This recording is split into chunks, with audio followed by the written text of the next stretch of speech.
Blog Talk Radio.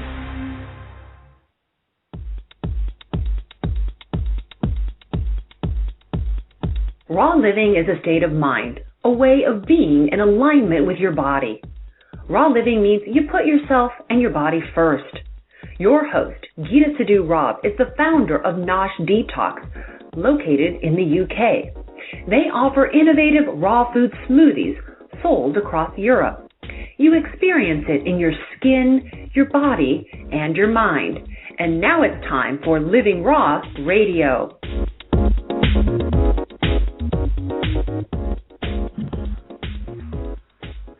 All right, everybody. All right. Hey, everybody, how's it going? You have a great day. I'm Nate, the producer. I'm here to let everybody know that this is Living Raw Radio, and our normal host, Geeta Sidhu-Robb, is not going to be able to be here tonight due to life changes. This is a live radio program, so as you know, because it is live and we do live a life outside of radio, sometimes it intrudes upon our very nature of what we try to do here. So I was asked to kind of lead in a little bit to a recorded session that we had, and they were nice enough there at the offices to send me a recording, and the recording has to do with one of our nutritionists, Angie, and this is Lunch with Angie and how to lose weight. Now, just to preface this a little bit, we're going to have that part of the program, and then we are going to play an extended clip of a prior interview that we had about Buddhism afterwards to fill the rest of the time. Now, if you're new to the show, please make sure that you favorite and friend the show here on Blog Talk Radio. I know that there's a lot of people out there in the world that don't know what Blog Talk Radio is. And if you are an avid listener of Blog Talk Radio, and especially the Living Raw Radio network here with Geeta, then I would suggest to you all to make sure that you have the opportunity to tell a friend and get them to sign up for Blog Talk Radio as a listener. And then while you both are listening together as a community, you can take your time and then take the opportunity then to spread that wealth even to another person. This radio program is archived, obviously, and not everybody can listen to it live, and we do appreciate everyone that can. But the biggest thing that we're trying to do here at Nosh Detox is to give our awareness of what we've learned over the last few years to you, and to bring in the best guests we can to give you knowledge that you can arm yourselves with to have a healthier, better life. And that's why we have it, the Living Raw Radio show, because we want you to be living raw. We want you to be living the life that you can to the fullest. And Geeta is an amazing person, and I've learned so much from her. And having the opportunity to be able to produce her shows is really a great opportunity for me to basically glean all that knowledge off of her directly and to put it into use in my own life. As you know, I live in the States, and we here across the pond, we have an opportunity to indulge ourselves in things that normally, you probably wouldn't want to indulge in, like fast foods and stuff like that. And I know back in the UK, fish and chips were my favorite. And, obviously drinking lots of beer and having fun with my friends. But, no, here in the States, it's even more rampant. It's terrible. So when I get an opportunity to meet Geeta and have an opportunity to taste her product and to use it, it was an enlightenment to my life. I've lost so much weight, and I've had an opportunity to become so much healthier for it. My white blood cells counts are way low now. My immune system's working so much better. And anyway, let's get to it, shall we? And I just want to make sure that everyone there understands that this is, like I said, not a live recording, but it is a recorded, and it has very, very useful tips and tricks that you can use to help you in how to lose weight. And this is Lunch with Angie. Thank you. Hello and welcome to Lunch with Angie. I do hope you're well and enjoying this lovely sunny day. Today we're going to talk about why can't I lose weight? Now that's a bit of a tall order. As you know, we are all different. Some people can't lose weight for one reason. Some people can't lose weight for another reason. But we all have a starting point. And the starting point is to eat healthy meals throughout the day and to drink plenty of water and to exercise. So whatever our issues are on why we can't lose weight, we must always start with those health factors to get the ball rolling. Lifestyle and general physical influences have a role in weight gain. So I'm wondering, do any of you have the following factors? Do any of these factors I'm going to mention to you pertain to you? So, do you take steroids? Are you diabetic? Do you need to take certain pharmaceuticals, and have you had to take them for a long time? Do you suffer from stress? Are you trying to quit smoking? Are you overeating? Do you eat big portion sizes? Do you drink excess alcohol? Do you find that there isn't enough time to exercise? If any of those relate to you, then that could be a reason why you are not losing the weight. Have a good think about that, okay? Now, there are some general physical influences. For example, water retention. Water retention refers to an excessive buildup of fluid in the circulatory system, body tissues or cavities in the body, which can cause weight gain. So some people automatically know they've got water retention, and some people wouldn't know the difference between water retention and having gained weight through fatty deposits. Genes play a physical influence on the body. We're all responsible for our own choices to some point. Our ability to lose and maintain weight is determined by our genes. One of these genes causes the body not to produce enough leptin. Leptin helps you to feel satiated, and satiated means that you to feel full. What you can do is actually always have a small salad as a starter before your main meals, because the salad will help you to feel more satiated. Food intolerances. Now that can be an issue. For example, if you have a bit of a pooch, where your tummy sticks out a little bit, it's a bit distended. If you see that happening on a regular basis and you feel you are exercising regularly and you are eating well, then the distended tummy could be due to fluid retention caused by inflammation and the release of certain hormones. In addition, there is fermentation of foods in the intestines, which can result to a swollen, distended tummy.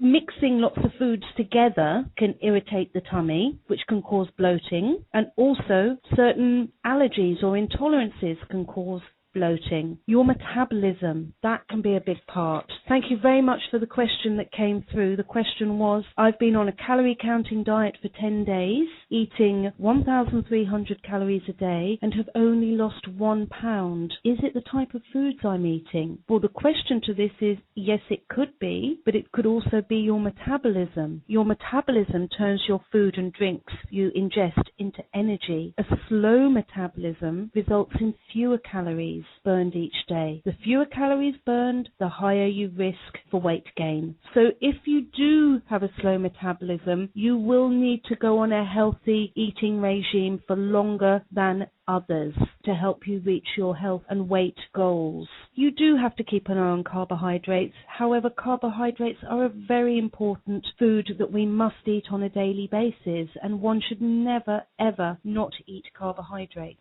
It's all about the type of carbohydrates you eat. That is the key. Brown rice, lovely. With a salad and some lentils, you have a perfect meal there that gives you the essential proteins that you need for growth, repair, and mental capability.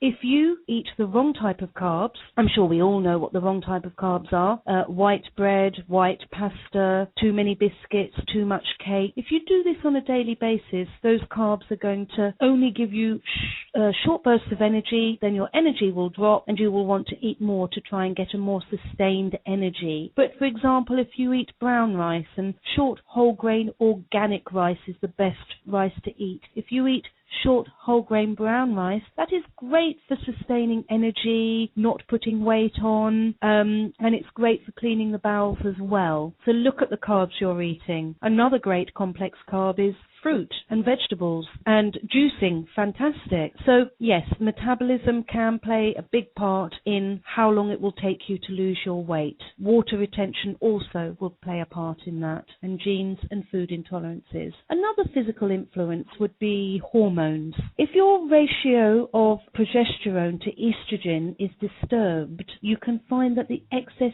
estrogen causes fat to be stored in the abdominal area. That becomes more and more common in women maybe over 35. You will sometimes, if you become estrogen dominant for one reason or another, it can lead for your body, which can lead to a pear shape, also known as fat around the middle. So if you do feel that whatever you do to try and help yourself lose weight, whether it's eating 100% perfectly for weeks on end and exercising perfectly weeks on end, and you still have the fat around the middle, it might be worth going to your GP and asking for some tests.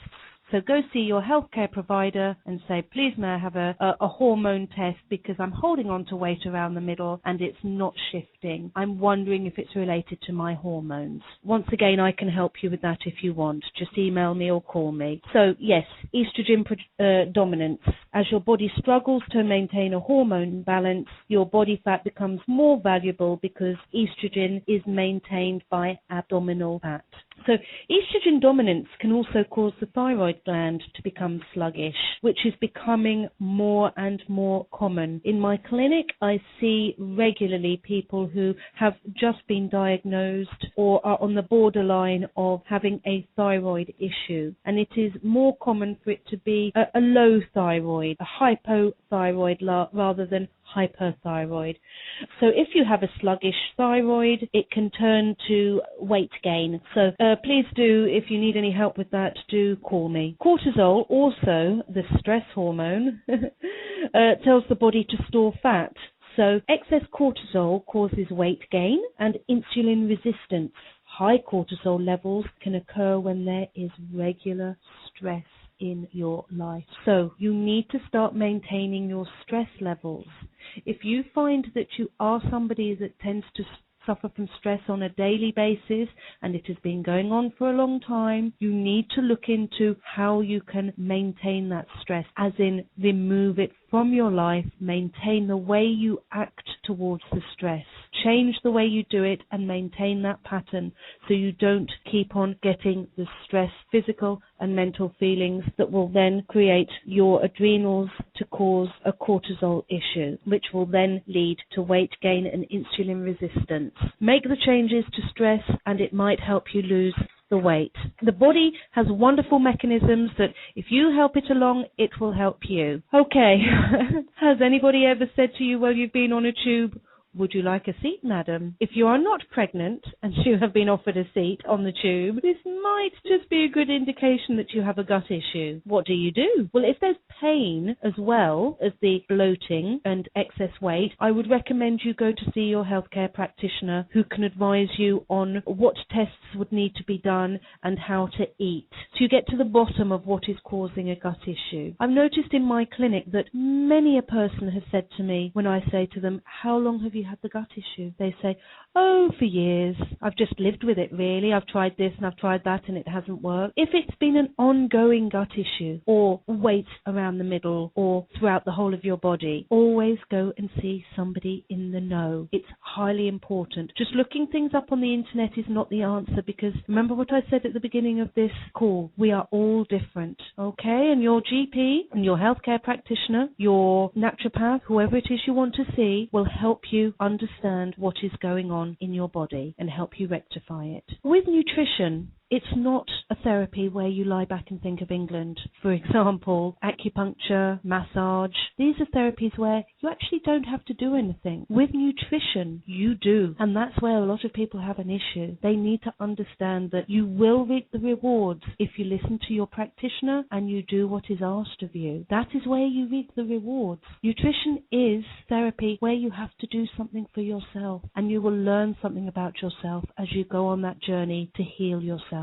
when you see a GP, you might find out that your intestines are blocked for one reason or another, usually constipation. Colonics can sometimes help. That can ease the symptoms that you can have with a bloating tummy. Do send some questions through. I would absolutely love to hear from you. You can email them through and I will see them now and we can talk about it. Weight, when you put your mind to it and you understand your body, will come off. But it does take dedication from yourself. How do you start your day? Do you start your day by rushing around? Is that causing your cortisol to rise? Do you start your day by having a coffee, which acts as a diuretic on your body, which removes the nutrients from your body, which means you aren't getting the nutrients that will make you feel satiated, which will then make you feel hungry, and you will binge on the wrong foods?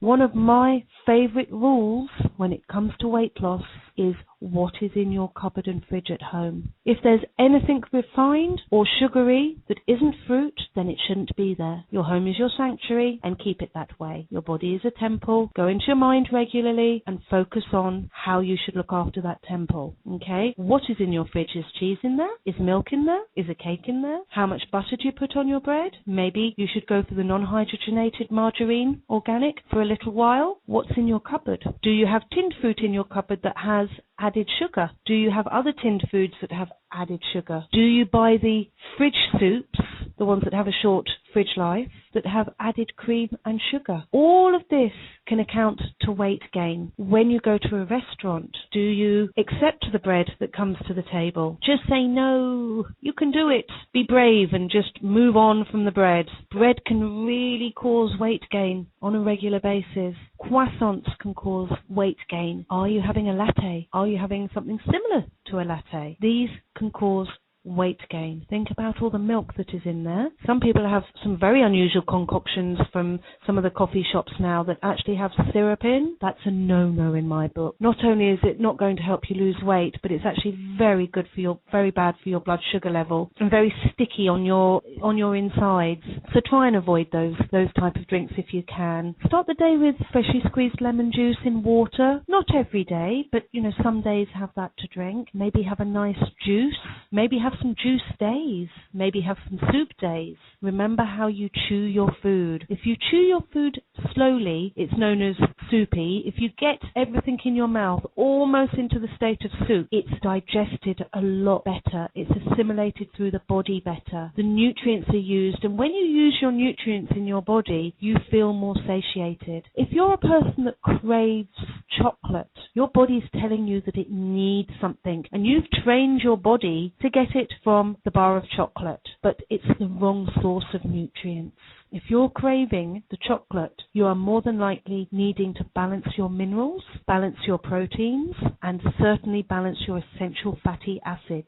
If you get those nutrients in your body, keep at it. At some point, you will find that you will not be craving those bars of chocolate. And how many of you have a bar of chocolate in your home right now? And if any of you are thinking it's for the kids, because the kids shouldn't have it at home either. There's so many wonderful, sweet foods you can eat that are not manufactured confectionery. Now, as you know, it's known that there are certain chocolate bars that have 15 teaspoons of sugar in them. What is that doing to your and your children's insides? Even if it has 5 teaspoons in, what is it doing to you? We're a nation that are turning into obesity and into a diabetic epidemic. It is getting worse. Only us can take control of us as an individual. We have to take care of the children of the future and make sure that those foods are not in our house where we become more susceptible to heading towards the cookie jar, heading towards the fridge with the cakes in. If these foods are always in our home, we will eat them. Always keep your food at home nice and healthy. When you go to a restaurant, try and add the salad first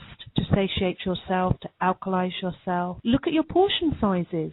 If you are eating big portions, have a good think about why you could be doing that. And is it a certain type of food you're heading to all the time? Because if it is, then your body is possibly lacking in a nutrient that it really needs, but you're heading it down the wrong path. So go back to your books. or go and see a nutritionist or a naturopath. Go and see somebody who will find out what it is that your body is lacking in, and that if you put that in your life, you will see a change. Now, none of these changes happen overnight. Remember, this isn't a therapy of lie back and think of England and, whoa, I feel great all of a sudden. This is a therapy where it takes time. Your body has to work on so much information. It has to get through barriers that we've created. Once these barriers have been broken down and the body can function better and the nutrients go into your body and you feel more satiated, you will not have those cravings so much. Cravings come when the body either has excess of something in it or not enough of something in it. If you keep giving yourself white wheat bread, your brain starts to think that's what it should always have. You need to retrain your brain. If your body keeps thinking it wants chocolate, your body is more than likely lacking in a nutrient. If you can make these changes, you will reap the rewards. And of course, exercise comes into weight loss. If you have tried exercising, let's say you've gone to the gym every day and it doesn't work for you, then maybe that's not the exercise that you should be doing. Maybe you should try a little bit of intense workout in short spurts. Maybe you should try Pilates, or maybe you should try yoga. Remember, what works for one doesn't necessarily work for another. Drinking water is really important to help flush out the system, flush out the excess xenoestrogens, flush out those excess hormones that we do not want to get held into your fatty deposits, okay? This is all very, very, very relevant to helping you feel more balanced. Your hormones play such a big part in balancing your weight. Okay, so thank you. Another question's come through. Does a gluten-free diet help with weight loss? That's a very good question, and I would say the answer is yes. The reason being is gluten is very much what it says in the packet, in the word gluten. Gluten is a little bit like wallpaper paste.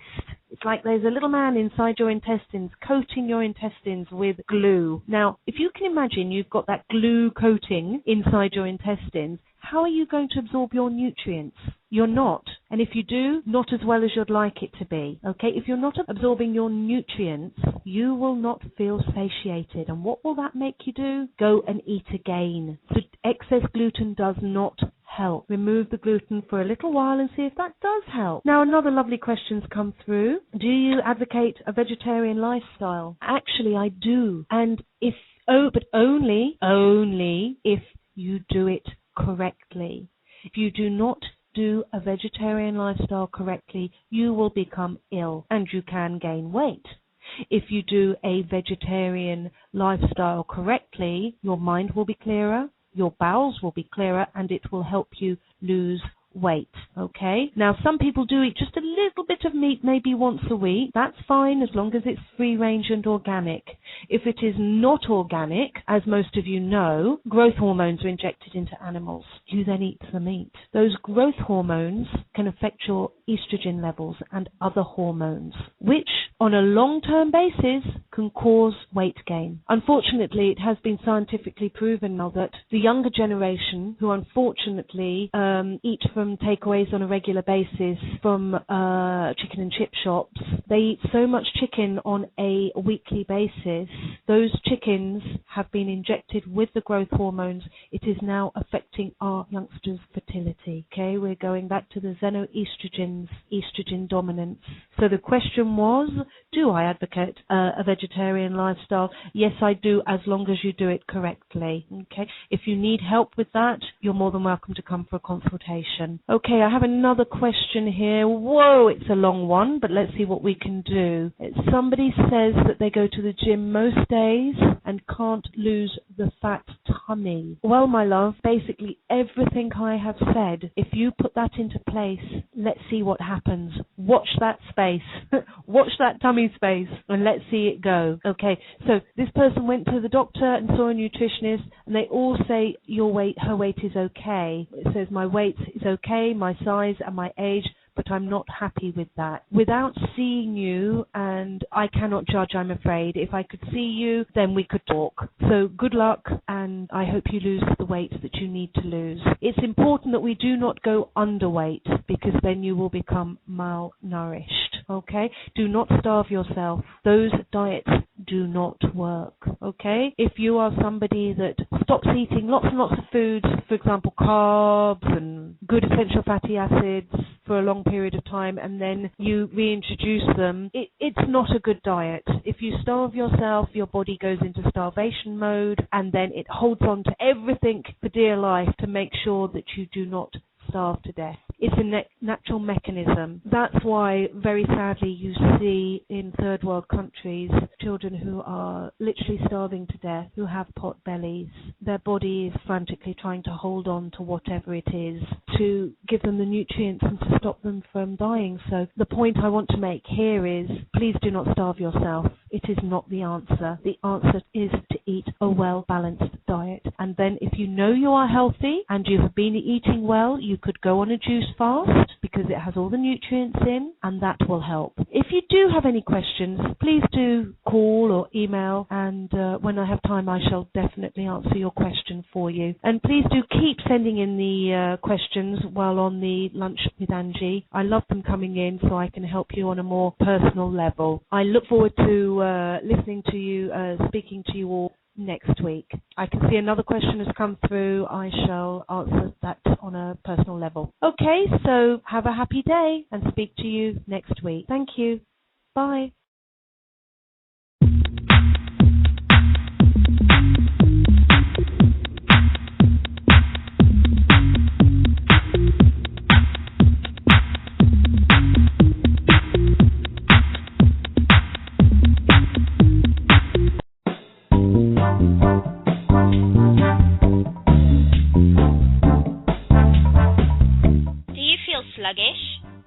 Bloated? Is your energy levels really low? Do you find everything that you eat goes straight to fat? My name is Candice, and I am the naturopathic nutritionist at Nosh Detox. I am here to tell you that your body needs a rest. If that sounds like you are ready to try a Nosh juice fast. A juice fast is the most natural way for your body to detox, while providing you all the life-saving minerals and vitamins that your body needs and craves. From beginners to advanced juices, we have all the options that may be available to you or suited to you. Call me on 0845 257 6674 or go to noshdetox.com and click on the right program for you. I'm right here to help you and support you. Thank you.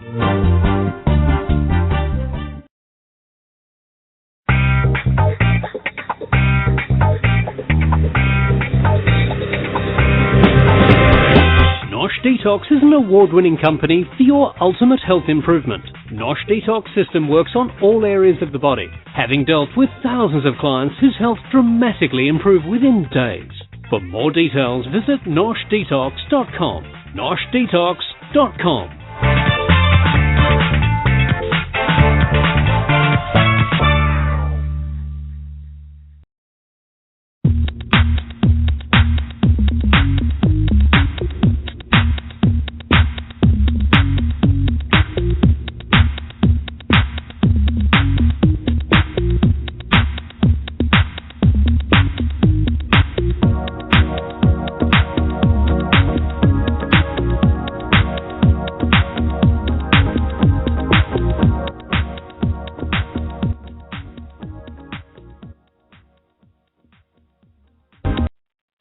Good evening. This is Living Raw Radio, and this is your host, Geeta Sidhu-Robb, coming to you this evening to talk about, we're going to talk about what we're really good at talking about. We're going to talk about the fact that people get stressed, and the more stressed they get, the more they look for a solution.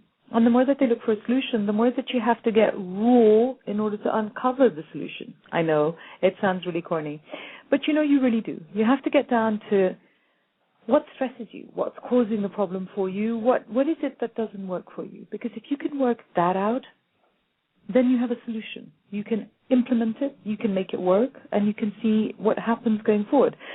Now, sometimes that doesn't help you very much. So you look for other solutions and you think, okay, how about if I change this? How about if I change this? I mean, personally, I try chocolate biscuits quite often and thought, how about if I just try chocolate biscuits and I'll see if that works? And you know what? It didn't work. I was completely horrified. So then I had to go find something else. Cake didn't work either. And then I had to get serious. And I found that I had at different stages in my life to look for different things. So if you come to a person, like you have watersheds, I think.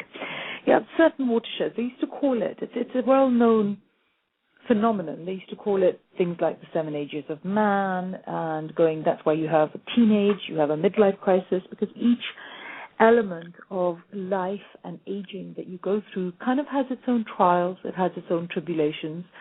And in modern life, where things change so much more than it did for our parents, for example, and for our grandparents, we have different life experiences we go through, and we have to find coping mechanisms to deal with all of these things. I mean, what was my watershed, if I think about it?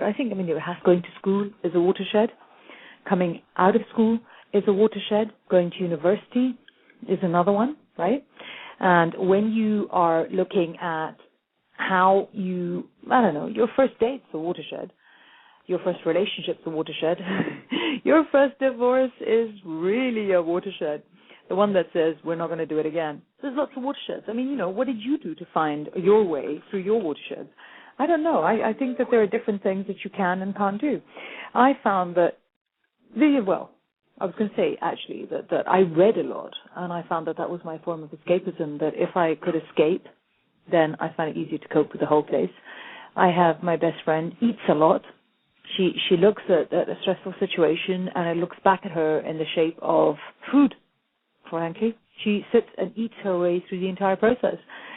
My ex looked at stress, and back at him looked a bottle of whiskey, and that was kind of what worked for him.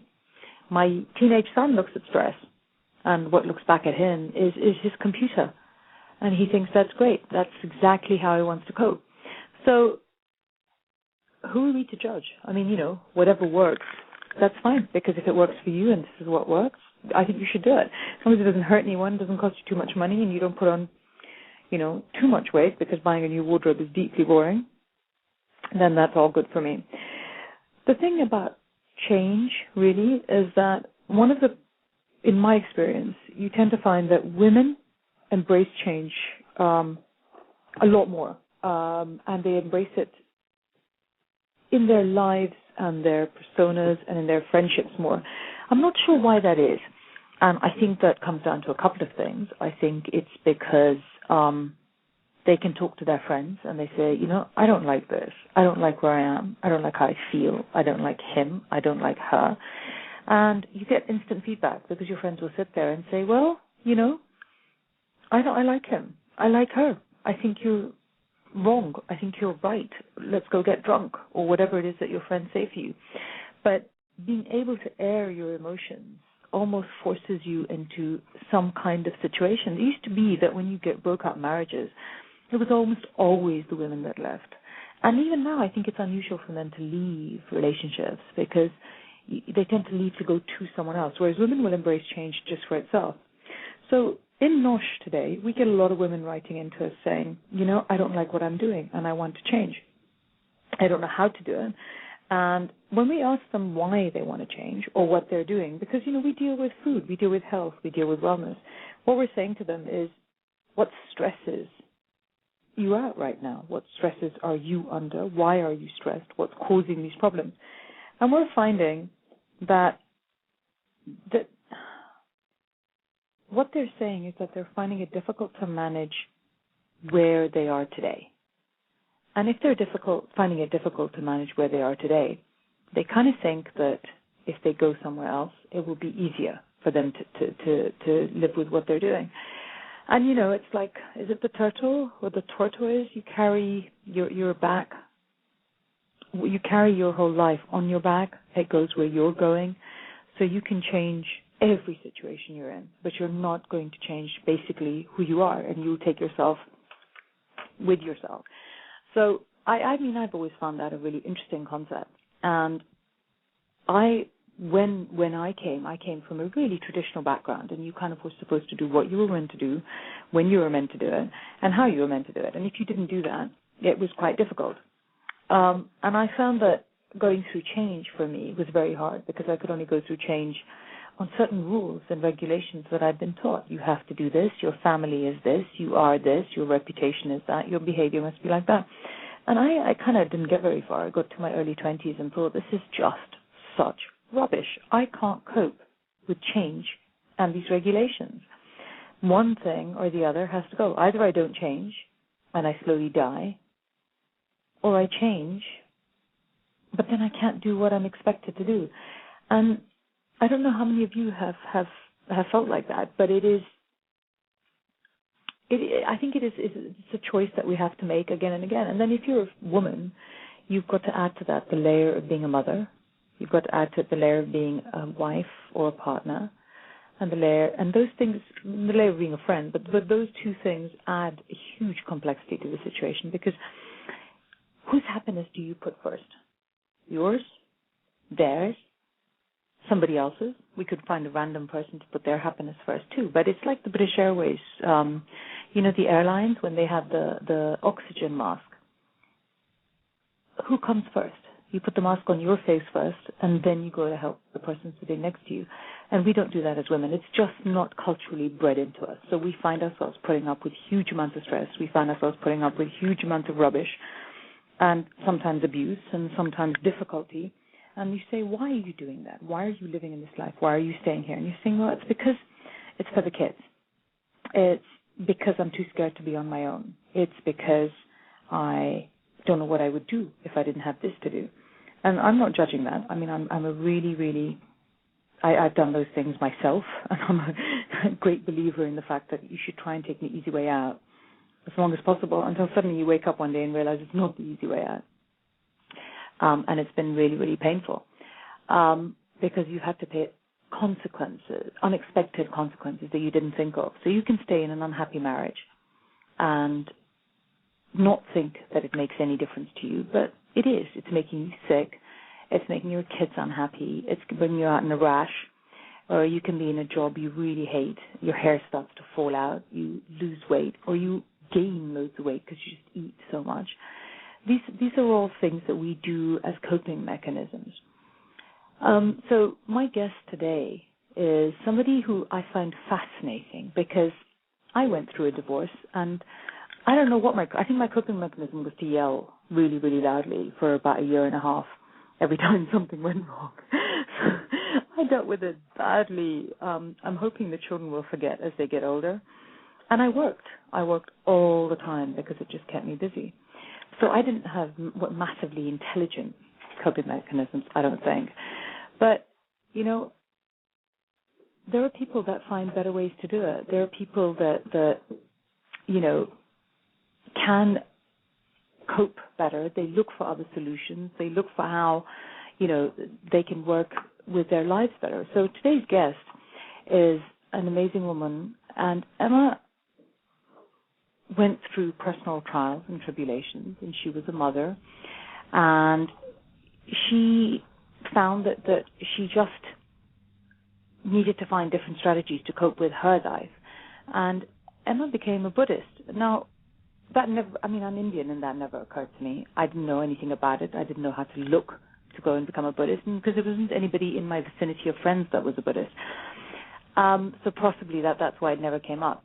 But, and what does that mean? There were people that wear orange and sing, and there were people that don't do that, because like I employ a Buddhist who is deeply hip and trendy, and she's 26.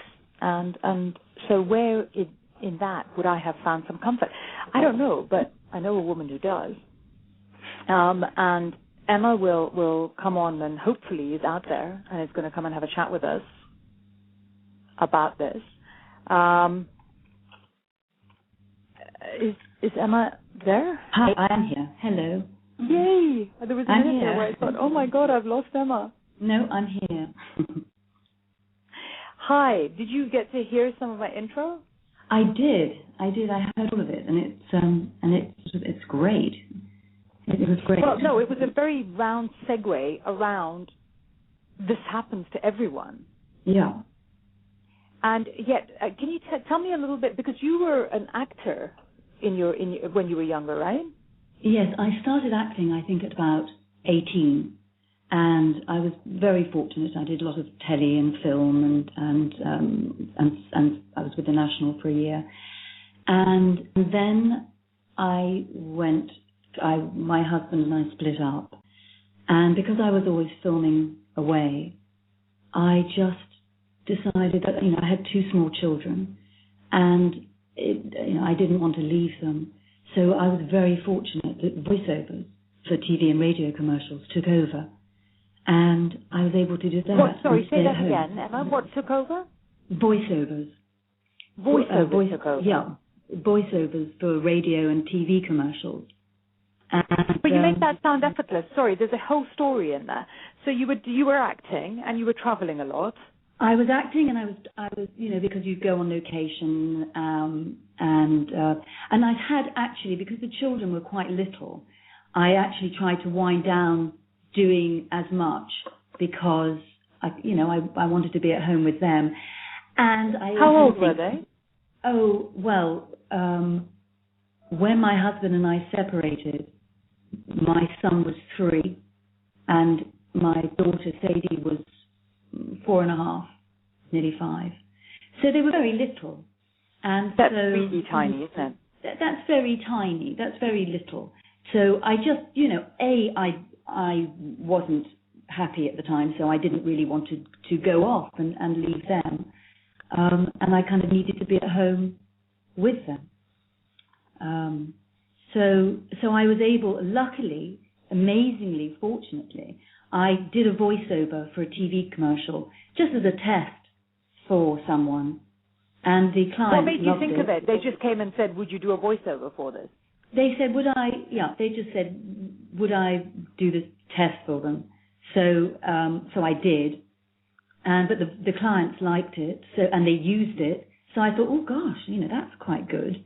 That's a good way of earning a bit of money, staying in the business, but actually just popping up to London because we lived in the country, popping up and down from London and not actually being away from the kids. So it was great. Oh, fantastic. And how long for example, voiceovers, how long is a job? Is it like an hour, half an hour? Is it longer? And how often would you work in a week? Well, you get booked for an hour, and sometimes a bit more. But generally, you're out in about 20 minutes. And I guess, I know. I mean, amazing. You have no responsibility other than walking in, doing the best you can do in that time, and doing what you hope they want, and then leaving, and then thinking, thank you. It's a terrific thing to do, and it's also keeping your hand in, with work. And I suppose, I was up in London most days working, which is lovely. So yeah, very fortunate to be doing that. Well, that's just amazing. Well, it's not like often that you get a voiceover artist anywhere near you, so I just thought I'd take the opportunity to find out how it works. It's got to be the most unusual profession. I know, it's a silly job really, because you kind of, especially, well, for me, as I live in the country, it takes me an hour and a half maybe sometimes to get into London. I'm there for 20 minutes, do my day's work, and I'm out again. And it's terrific. I mean, I'm really fortunate, really, really fortunate. And I love doing it. And you meet some lovely people, and it's fun. Oh, well, that's fantastic. Well, yes, I'm going to look up some voiceover agencies tomorrow morning as soon as, as soon as we start, and see how that whole thing works. I think it's a really good idea. And you have a really melodious voice. Oh, well, thank you. Well, my father is a broadcaster, and has been for many, many years, and is still, at the age of nearly 87, still has a radio show with Radio 2. And so I think it's in the family that we have, we're lucky we can have a voice that we can use, so that... Yeah, and also you've got the background, haven't you? So you're all kind of in the same thing, and it doesn't hold that much terror. That's right. Fantastic. That's right. Well, sometimes it does. It depends what you're doing. Sometimes you can be doing something and it's a bit terrifying, but not normally. So we're going to go to break in about a minute, and I just wanted, before we go, tell me, so really what we're talking, I mean, and it is personal, and so if there's anything that you feel is too personal, tell me to get stuffed. But I just want to understand how you clearly when did you first become a Buddhist, and really why? Could you just give me an idea of the circumstances leading up to you thinking, okay, this is something I'm now going to think about? Well, my sister, Joanna, she practiced Buddhism for about 5 or 6 years before I started. And I always thought, wonderful for Jo, terrific, but, no thank you, not for me. Why did you think that? Well, I don't really know. I think ignorance, and also my life was, going along very nicely, and everything was, I don't think I felt I had a need for it. I've never really been a particularly religious person. Our background is we're Jewish, but I've never really felt that I was anything really. I was just sort of part of the universe. And but when my husband and I split up, and actually, you talking earlier about that it's normally, I think you said it's very often the woman that leaves. Or the man leaves if there is somebody else. And that is what happened. That's what happened with me. My ex left. Oh, I'm sorry. Well, actually, turns out to be one of the best things that could have ever happened. But yes, I feel like that too. Yeah, but at the time, it was really, really tough. And I had these 2 gorgeous little people. My son and daughter, my oldest son and daughter, and so anyway, I was in a bad way. I wasn't quite sure why we'd split up, and I also thought, was he coming back? Or I really didn't know, and I was in a bad way. And my sister Joanna said to me, Emma, if you want to change your life, chant Nam Myoho Renge Kyo. And I thought, okay, I'll do anything. I'll do whatever. So. Okay. Say just do me a favor and say that again, but slowly. The chant. The chant. Yeah, it's Nam Myoho Renge Kyo. Nam Myoho Renge Kyo, and you just chant that over and over again. And what? How did it feel when you first started doing it? Did you feel silly? Yes, I felt really silly. Actually, to be completely honest, what I did first of all was I have a horse, and I would go out on my horse, and I would be riding through the woods, nobody else around, so I would be chanting on my horse. And then I thought, and I'd also be doing it in the car, and I'd be sitting in a traffic jam, and I'd be sitting there chanting. And then I thought, actually, it would be a really good idea if I could just sit still somewhere and just chant, not moving, not riding, not driving. And I did. I don't think it was silly. I felt self-conscious, I think, to begin with. Yeah. I think that's what I meant. I felt silly, meaning. Yes. No. I know what you meant. Yeah, and you're right. It's you do feel kind of self-conscious. However, the effect it had on my life very quickly was so tremendous that I soon kind of learned more about the practice and what the actual practice involved. And, it did and has. I mean, there's no way 23 years later I'd still be practicing if I hadn't had the most amazing benefit and changes in my life, and know that that's also affected other people, because it's not just for oneself. It's like the family. But you're a mother. It's everybody around you, right? Yeah, exactly. It's like you throw the pebble in the pond and you get the ripple effect. Oh my God! So we're going to go to break, and when we come back, we're going to find out actually what literal effects it had in your life, and I'm going to make you do that chant thing again, because I liked how it made me feel. It vibrated inside when you said it. Okay. So it's Living Raw Radio, and this is your host, Geeta Sidhu-Robb, with Emma, who's going to do a chant again when we come back. Thank you, and we'll speak to you in a second.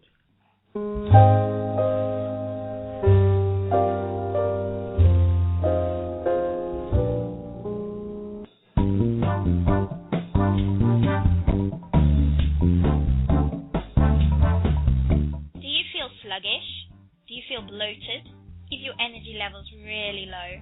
Do you find everything that you eat goes straight to fat? My name is Candice, and I am the naturopathic nutritionist at Nosh Detox. I am here to tell you that your body needs a rest. If that sounds like you are ready to try a Nosh juice fast. A juice fast is the most natural way for your body to detox, while providing you all the life-saving minerals and vitamins that your body needs and craves.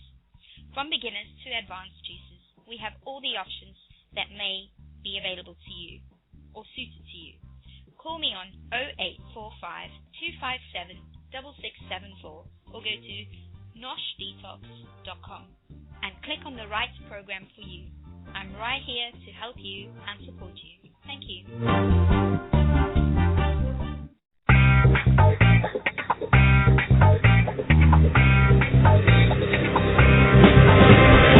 Nosh Detox is an award-winning company for your ultimate health improvement. Nosh Detox system works on all areas of the body, having dealt with thousands of clients whose health dramatically improved within days. For more details, visit noshdetox.com. noshdetox.com.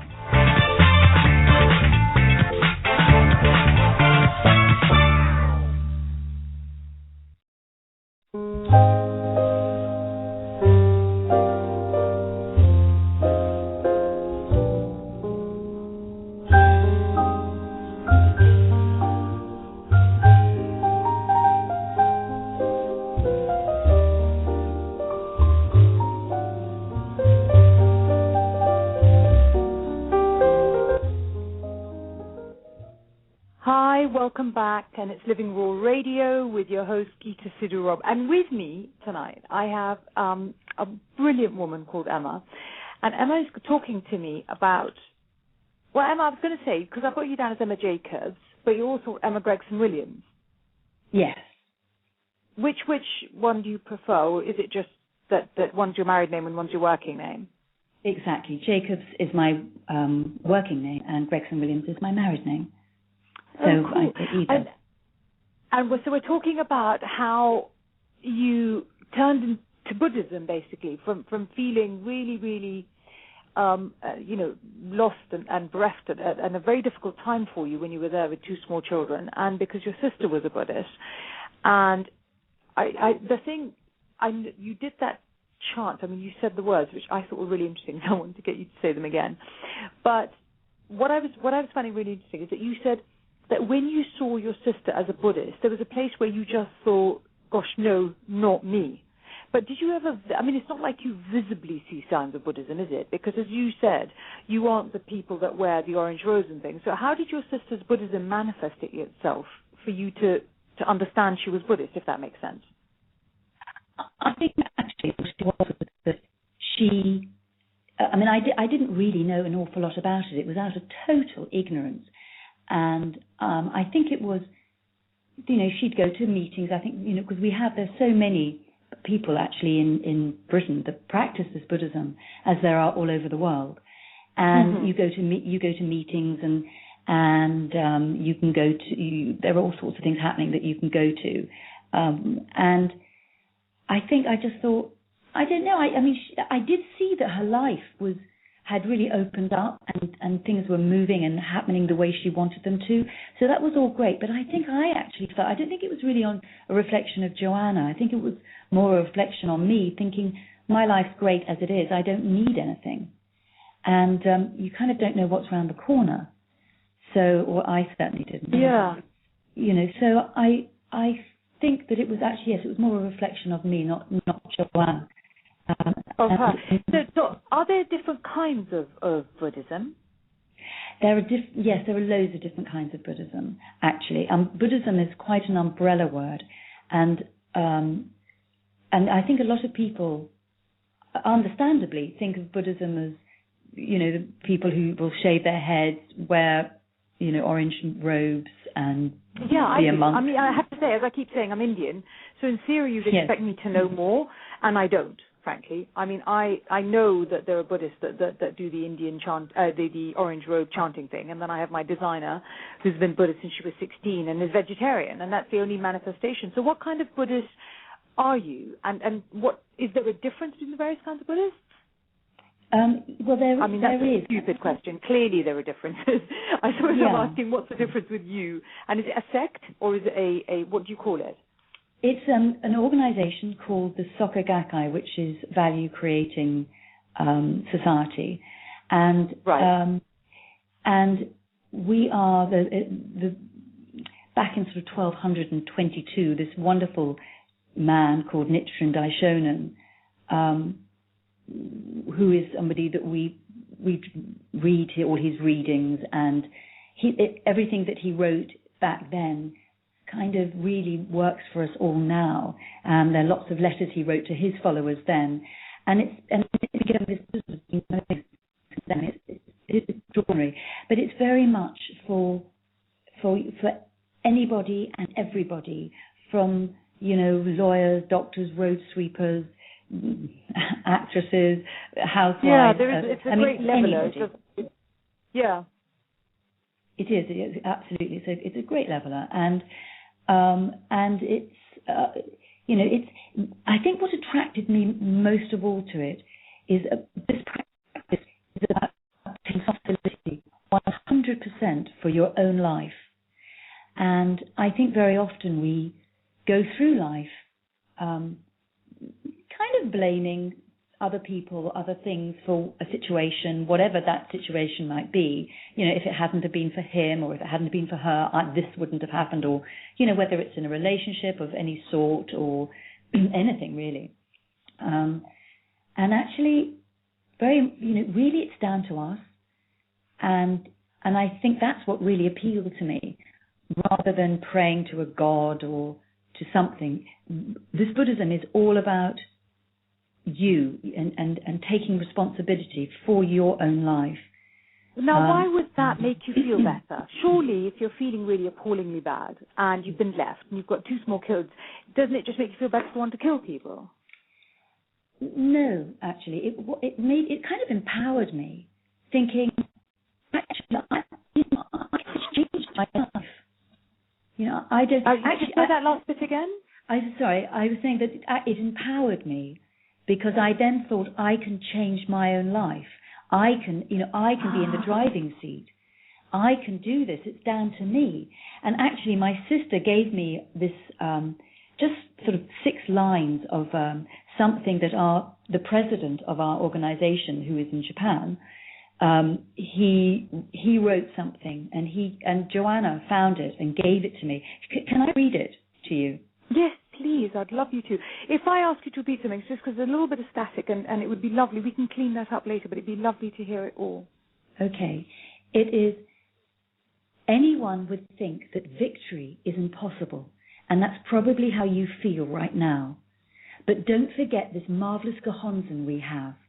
It has the power to transform what you'd normally think impossible into something possible.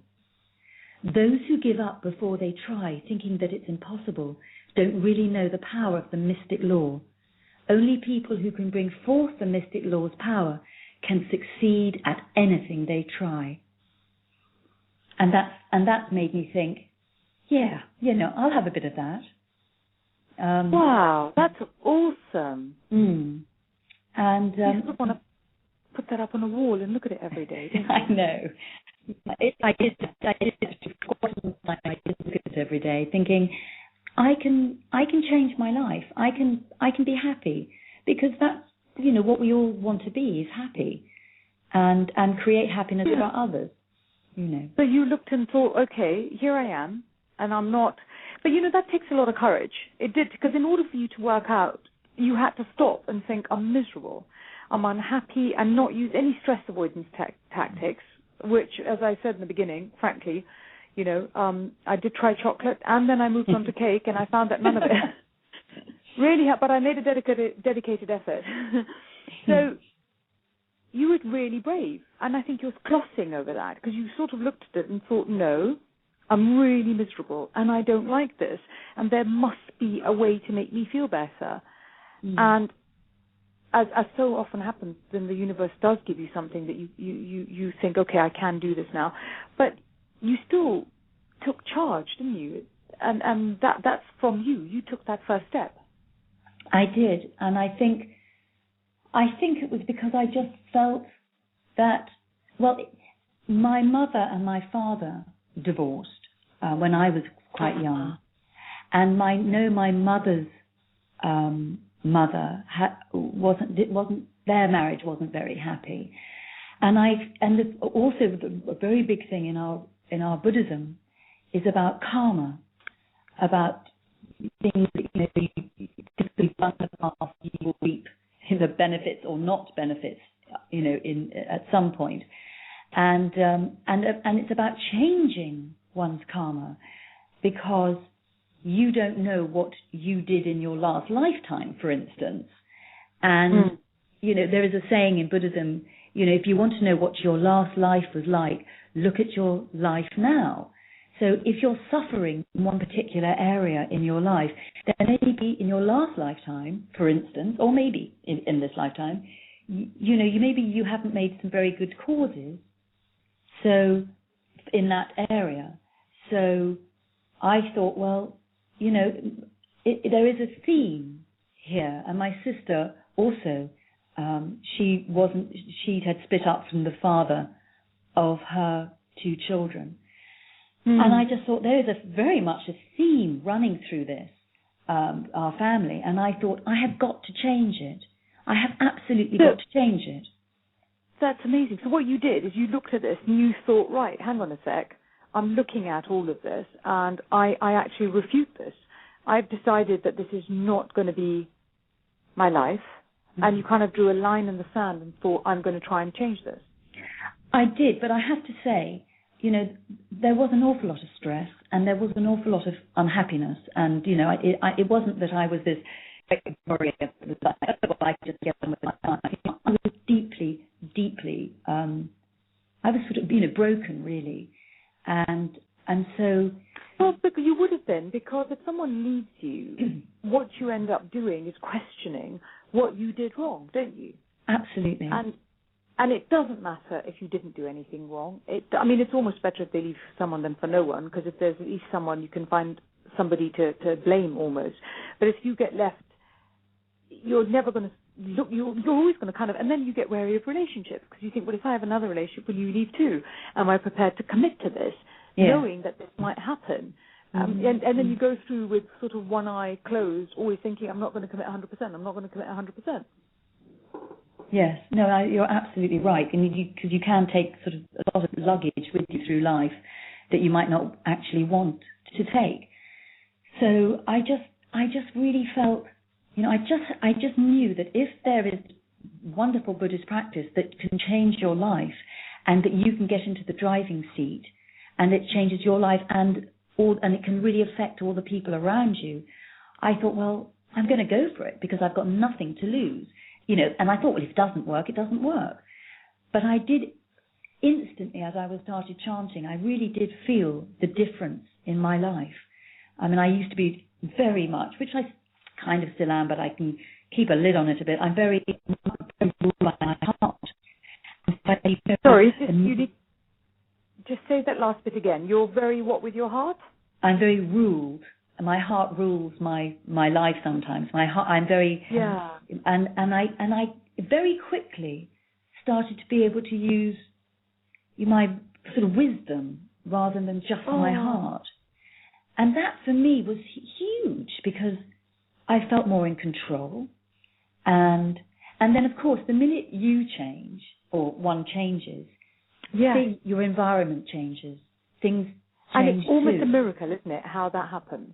It is, absolutely. Yeah, absolutely right. It's fantastic. It's also the speed with which it happens is the thing that I'm often left gasping, because I sort of think, hang on a minute, I was there and then, that, right?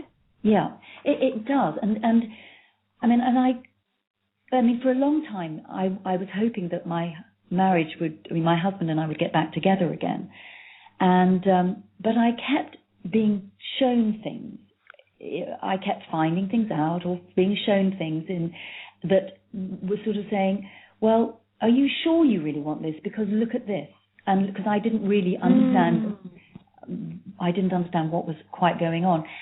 so I felt with the practice, with my chanting, and there, I felt that it was really kind of showing me what this is really what you want. And of course, in the end, after quite a long time, but I really got there. I realized, no, this is absolutely not what I want, and I felt so incredibly fortunate that, and that was a huge turnaround. That from where I started from. There's a place where you looked around and thought, no, wouldn't have you back if you came back. Covered in honey, sprinkled with chocolate, carrying marshmallows. And the thing about the practice is that you chant for what you really, there's things that you really need and want in life. You can really chant for them. It might not happen the way you think it will. Tell me how that works. What does that mean? You can chant for the things that you want in life. Well, the practice is that you have practice. The whole practice it's like there's faith, practice, and study. And faith is something that you gain, and practice is you chant and you take part in meetings and things, and then you study, because obviously that. And there's lots of writings that Nichiren Daishonin, who I mentioned earlier, wrote to his followers, who the samurais at the time, and various people back in 1200 and whatever. And but the practice is you chant, and it opens up your life, and you kind of get this out. This might sound all a bit sort of airy-fairy, but no, I'm so with you on this.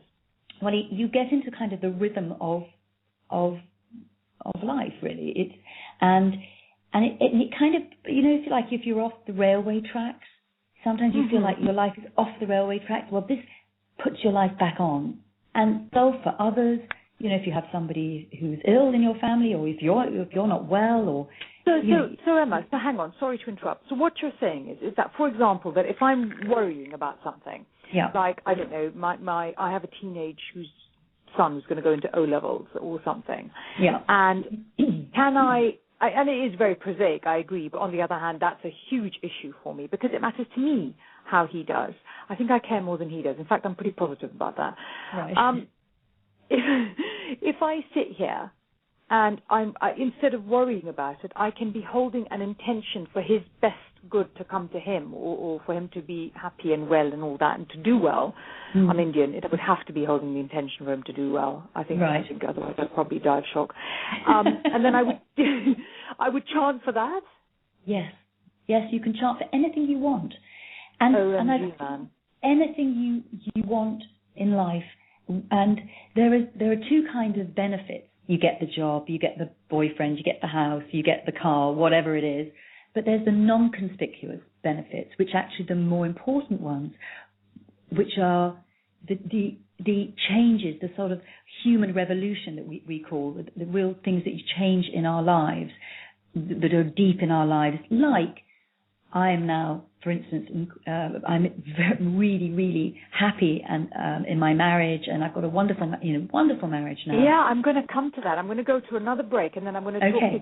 What I was going to ask you, actually, was if you could think, I want to go to a break, and when we come back, do you have, say, 3 or 4 things that you can point to and say, categorically, I can say this, this, and this? These are the things that would never have happened without this, or in this wonderful way. Yes, would you do that? I would. Thank you. Fabulous. So it's Living Raw Radio. We're going to go for a break, and Emma and I are going to be back in just a minute or so. Speak to you soon.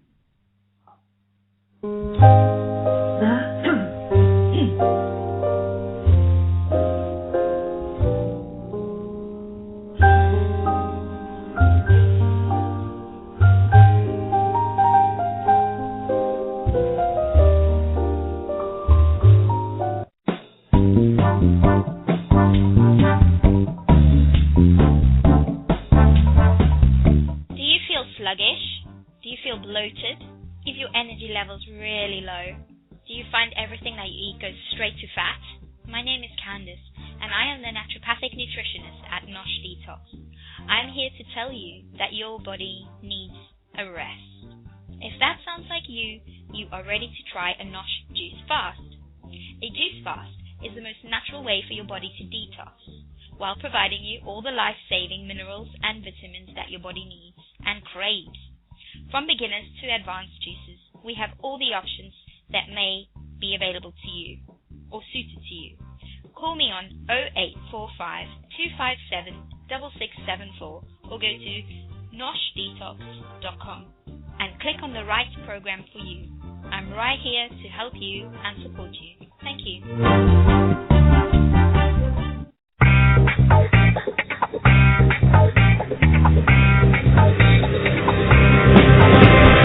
Nosh Detox is an award-winning company for your ultimate health improvement.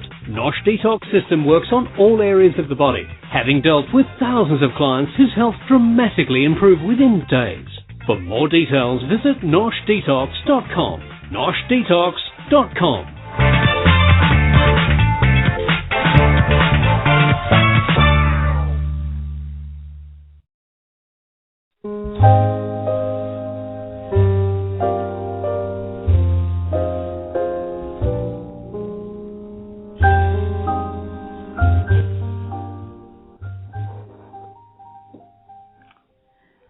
So it's Living Raw Radio, and it's Geeta Sidhu-Robb, your host, and I'm here with Emma.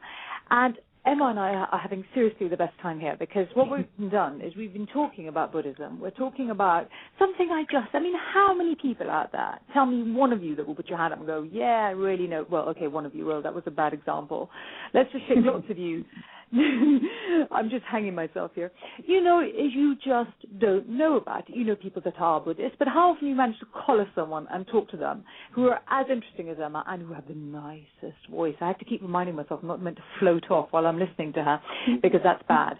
Now, what we're going to do is that we're going to have a chat with Emma now about, she's got like 3 or 4 specific things that she thinks made a difference, that were made different in her life just because of her being a Buddhist and because of her chanting. And I've tried a lot of self-help things. I try a lot of different things because I believe that there are many, many routes to wherever we're trying to go. And I find it remarkable and I find it impressive that someone can say, look, this thing that I do